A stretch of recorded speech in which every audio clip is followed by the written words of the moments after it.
Have you ever had one of those days? The ones where it feels like you're being pulled in two completely different directions. You're pouring your heart into building this business you're so passionate about, but you're also raising teenagers who are navigating their own complicated worlds.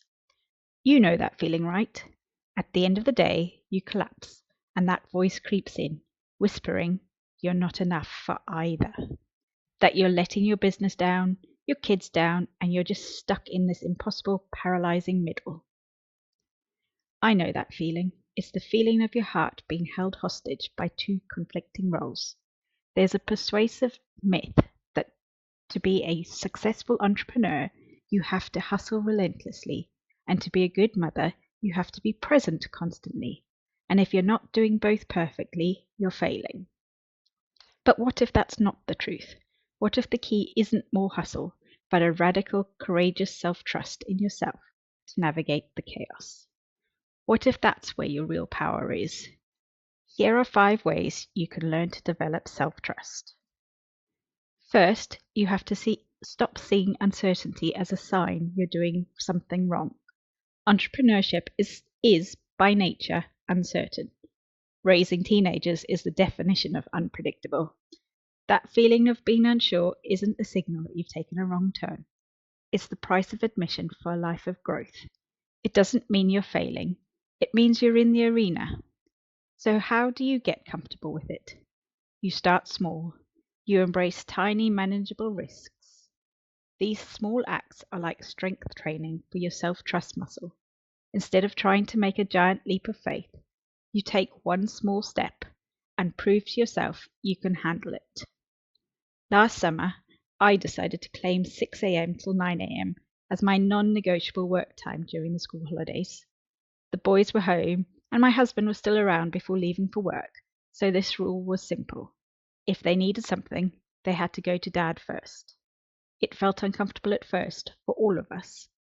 I kept wondering if I was being too rigid or expecting too much, too selfish. But something amazing happened. They adjusted. They started asking Dad for help, sorted breakfast themselves, and finding their own rhythm. And I realized something too. The world didn't fall apart because I put myself first for 3 hours. In fact, it ran smoother. That one small boundary taught me more about self trust than any productivity system ever could. Celebrate those tiny wins. Did you post on social media when you felt nervous? Celebrate it. Did you set a boundary around your work time? That's a huge win.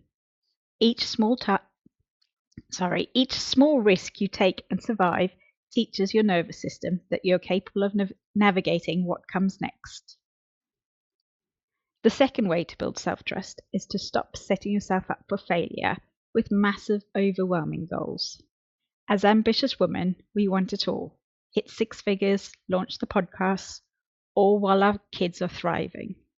It's a recipe for burnout and feeling like you're constantly falling short. Instead, you need to break it down. Self-trust is built on evidence. You build it by proving to yourself over and over that you follow through. If your to-do list is completely unrealistic for a mom juggling a business and family, you're just gathering evidence for the emotional hostage of I'm not capable. Get brutally honest about what you can actually do. Maybe your goal isn't to build a new website this month, but to write the About Me page this week. Instead of doubling my revenue, it's reaching out to 3 potential clients. I remember feeling so overwhelmed I just wanted to hide. So I took a sticky note and wrote down the 3 smallest things I could do that day to move forward.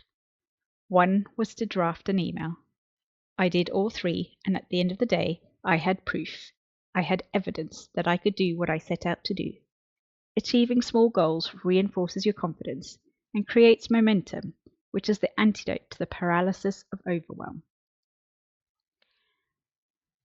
This one is tough because we're so hard on ourselves.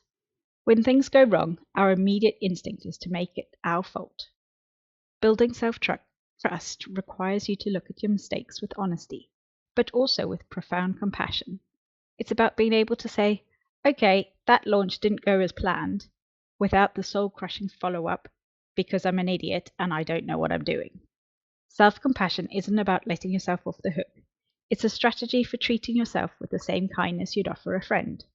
If your friend came to you devastated, would you tell her she's a failure? Of course not. You need to become that friend to yourself. After an emotional incident with my son, my initial reaction was pure self-blame. I was a terrible mother, full stop. But through very conscious effort, I shifted to a more compassionate reflection. What could I learn from this? I learned my son needed more intentional time with me. This vulnerable reflection not only helped me rebuild trust with my son, but it rebuilt trust in myself as a mother who is learning and growing, not one who is failing. It models for our kids that the goal isn't perfection, but progress. The myth of the self-made entrepreneur is just as damaging as the myth of the mother who does it all alone. Building self-trust is not something you do in a vacuum. It is fortified and reflected back to you by the people you surround yourself with. For years, I felt isolated. I couldn't talk to my non-entrepreneur friends about business, and my child-free business buddies didn't get the guilt of missing a school event for a meeting. This isolation is gasoline on the fire of self-doubt. Makes you believe that you are the only one struggling, which quickly spirals into thinking the problem is you. The game changed when I intentionally sought out other entrepreneurial mums. I joined a mastermind group. The first time I admitted out loud, I feel like I'm drowning, the response wasn't pity. It was a chorus of, me too. Just hearing those words was like a pressure valve releasing. These women became my allies. They see your strengths when you can only see your weaknesses.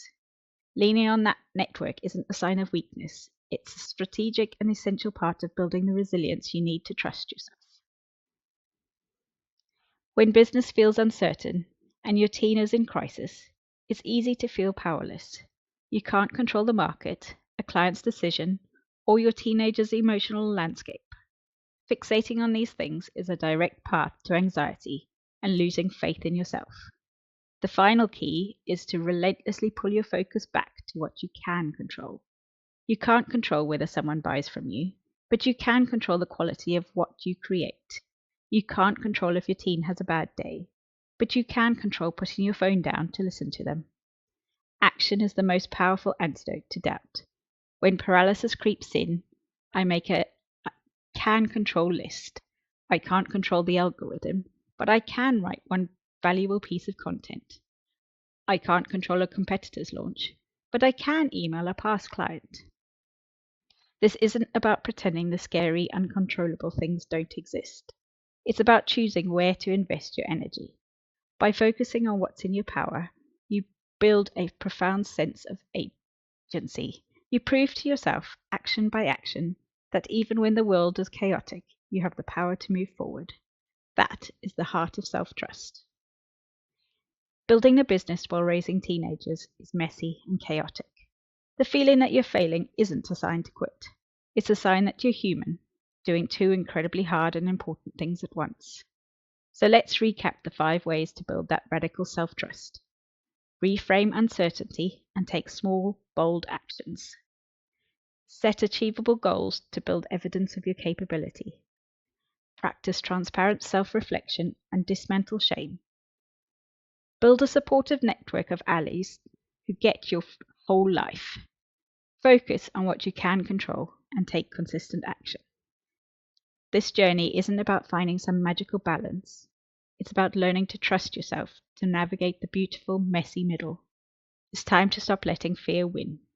It's time to believe that you have the wisdom and resilience to be both the mother your children need and the entrepreneur that you are called to be. You have everything you need to handle this. You've got this. Now, I want to hear from you guys. Which of these 5 ways resonated with you the most? Share it in the comments below, because your story could be that me too that another ambitious woman needs to hear today.